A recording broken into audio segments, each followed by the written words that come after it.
സുഖമാണ് എല്ലാവർക്കും. പിന്നെ ഞാൻ ഞങ്ങളുടെ ചുമ്മാ ജസ്റ്റ് ബാക്ക് യാർഡ് ഒന്ന് കാണിച്ചു തരാം. ഇതാണ് ഞങ്ങളുടെ ബാക്ക് യാർഡ്. ഇവിടെ ഉണ്ടല്ലോ ഒരു നൈസ് പൂവുണ്ട്. അത് നമ്മുടെ നാട്ടിലെ റോസാപ്പൂ പോലെ തോന്നും.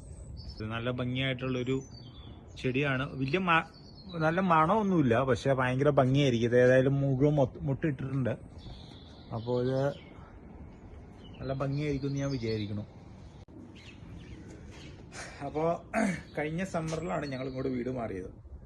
അപ്പോൾ വീട് മാറാൻ ഒരു കാരണം എന്ന് പറഞ്ഞിട്ടുണ്ടെങ്കിൽ ഈ ബാക്ക് യാർഡാണ്. ഇതാണ് ഞങ്ങളുടെ ബാക്ക് യാർഡ്.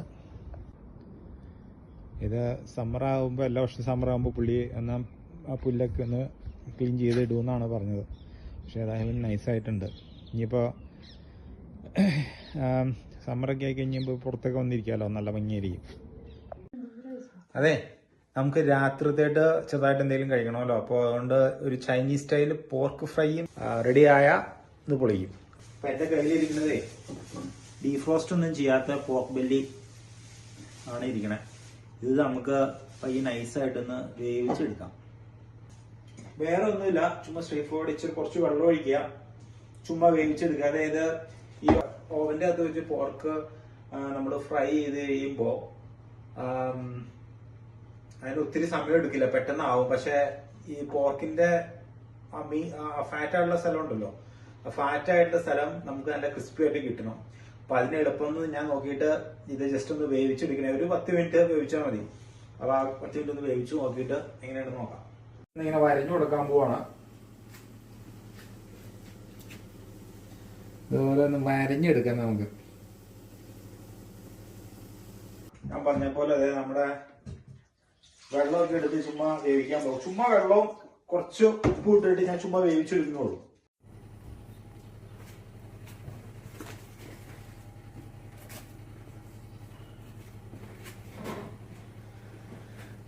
അപ്പൊ നമ്മുടെ ആദ്യത്തെ ഘട്ടം കഴിഞ്ഞു.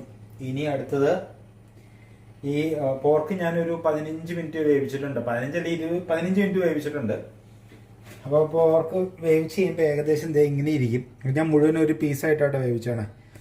അത് കഴിഞ്ഞിട്ട് ഞാൻ ജസ്റ്റ് ടിഷ്യൂ പേപ്പറിൽ വെച്ചൊന്ന് ഡ്രൈ ചെയ്യാൻ വെച്ചിട്ടുണ്ട്. ഇനി നമുക്ക് എന്താ ചെയ്യേണ്ടതെന്ന് വെച്ചിട്ടുണ്ടെങ്കിൽ ഇതിൻ്റെ മുകളിൽ ശരിക്കും നല്ല ഉപ്പൊക്കെ ഇട്ട് ഇത് ചെയ്യണം. അതിൻ്റെ ആ പന്നിയുടെ മറ്റേ ഈ ഫാറ്റായിട്ടുള്ള പോർഷൻ ഉണ്ടല്ലോ, ഈ പോർഷനിൽ നമുക്ക് ചെറുതായിട്ടൊന്ന് വരഞ്ഞു കൊടുക്കാം. അതിൻ്റെ അത് നമുക്ക് നന്നായിട്ട് ഉപ്പ് ഇട്ട് ശരിയാക്കി എടുക്കാം. ഒക്കെ ഇതിൻ്റെ അതേപോലെ ഇങ്ങനെ ചെറുതായിട്ട് ഇങ്ങനെ വരയിട്ട് കൊടുത്തേക്കോട്ടോ. ഇതിൻ്റെ അതേപോലെ ചുമ്മാ ഇങ്ങനെ ഉപ്പിട്ട് കൊടുക്കാൻ പോവാം. ഓരോ പീസിൻ്റെ മുകളിൽ ശരിക്കും ഉപ്പിട്ടിട്ട് ഇങ്ങനെ ഇത് ചെയ്ത് കൊടുക്കാൻ പോവാണ്. ഇതെന്തിനാ ഇങ്ങനെ ചെയ്യണമെന്ന് വെച്ചിട്ടുണ്ടെങ്കിൽ നല്ല ക്രിസ്പി ആയിട്ട് വരാൻ വേണ്ടിയാണ് കേട്ടോ. ഇതുണ്ടോ, ഇങ്ങനെ ചുമ്മാ ഉപ്പിട്ട് കൊടുക്കുക.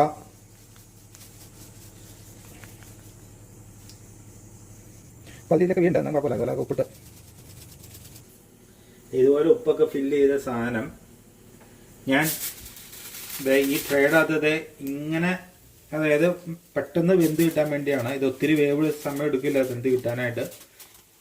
ഞാൻ ഇങ്ങനെ വെച്ച് മുകളിലിട്ട് വെച്ച് കൊടുക്കുവാണ്.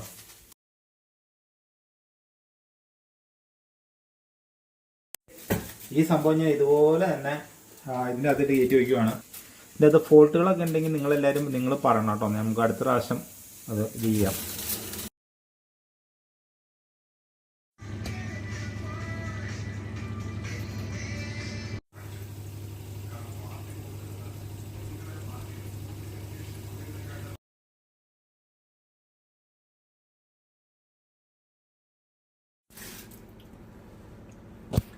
അപ്പോൾ അതെ, നമ്മുടെ പോർക്ക് ക്രാക്ലിങ് ആയിട്ടുള്ള സംഭവം ശരിയായിട്ടുണ്ട്. ഇത് ഇച്ചിരി ഡ്രൈ ആയിന്ന് തോന്നും, പക്ഷെ കുഴപ്പമില്ല.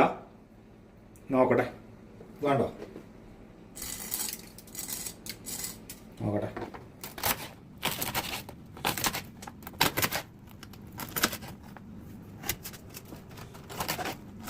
അടി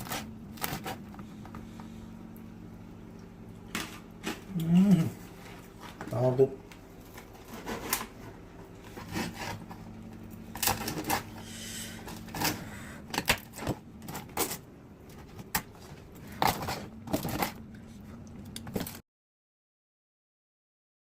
ഇന്നത്തെ വൈകുന്നേരത്തെ ഡിന്നർ ഇതാണ്.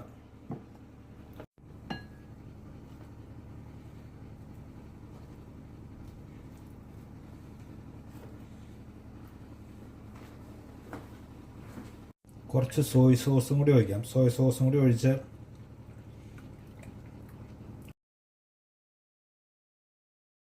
അപ്പോഴേ ഇന്നത്തെ നമ്മൾ ഉണ്ടാക്കിയ പോർക്ക് ചൈനീസ് ഫ്രൈ ഏകദേശം സക്സസ് ആയി. ആദ്യത്തെ ഒരു പീസ് മാത്രം ഇച്ചിരി ഡ്രൈ ആയിപ്പോയി, ബാക്കിയൊന്നും കുഴപ്പമില്ല. അപ്പോൾ ഇന്നത്തെ ഡിന്നർ ഇത് ഇങ്ങനെയാണ്. ഇതാണ് ഇന്നത്തെ ഡിന്നർ. ഇന്ന് ഞാൻ തകർക്കും. ഇത് പൊളിയാണ്.